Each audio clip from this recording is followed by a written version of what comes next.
ஒரு ஊரில் மிடாஸ் என்ற ஜமீன்தார் வாழ்ந்து வந்தார். அவர் உலகில் உள்ள அனைத்தையும் விட தங்கத்தை மிகவும் நேசித்தார். தங்கத்தின் மேல் கொண்ட மோகம் நாளுக்கு நாள் அதிகரித்துக் கொண்டே சென்றது. ஒரு நாள் கடவுளிடம் தனக்கு வரம் தர வேண்டி பூஜை செய்தார். பூஜையின் பலனாக கடவுள் அவர் முன்னே தோன்றினார். மகனே, உனக்கு என்ன வரம் வேண்டும் கேள். நான் தொட்டதெல்லாம் தங்கமாக மாற வேண்டும். வரம் கொடுங்கள் இறைவா என்று மிடாஸ் கடவுளிடம் வரம் கேட்டார்.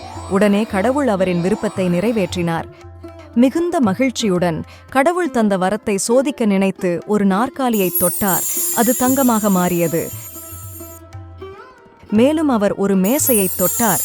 அதுவும் தங்கமாக மாறியது. இந்த உலகில் நான் தான் மிகவும் மகிழ்ச்சியானவன், என்னிடமிருக்கும் தங்கத்தை விட யாரிடமும் இருக்கப் போவதில்லை என்று நினைத்து மகிழ்ந்தார். ஆனால் விரைவில் மிடாஸ் தனது தவறை உணரத் தொடங்கினார்.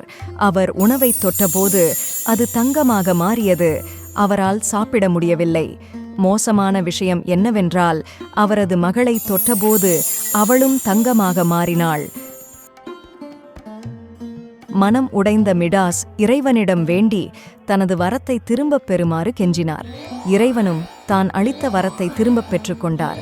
அதன் விளைவாக அனைத்தும் பழைய நிலைக்கு திரும்பின. மிடாஸ் பேராசை பெரும் நஷ்டம் மற்றும் மகிழ்ச்சியின்மைக்கு வழிவகுக்கிறது என்பதனை உணர்ந்தார்.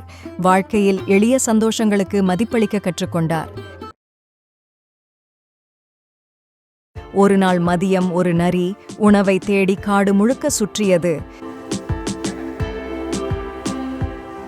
எங்கு தேடியும் உணவு கிடைக்கவில்லை. ஒரு வழியாக அது ஒரு திராட்சை தோட்டத்தை கண்டுபிடித்தது. திராட்சை கொடியில் ஜூசியான திராட்சை கொத்து கொத்தாக தொங்குவதைக் கண்டது. நரியின் வாயில் எச்சில் ஊறியது. அதனால் திராட்சையை உண்ண விரும்பியது.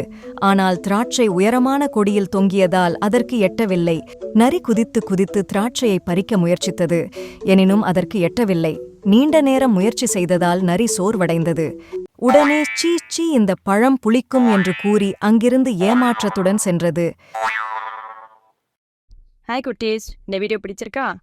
உடனே லைக் பண்ணுங்க, ஷேர் பண்ணுங்க, கமெண்ட் பண்ணுங்க, மறக்காம சப்ஸ்கிரைப் பண்ணுங்க. நன்றி.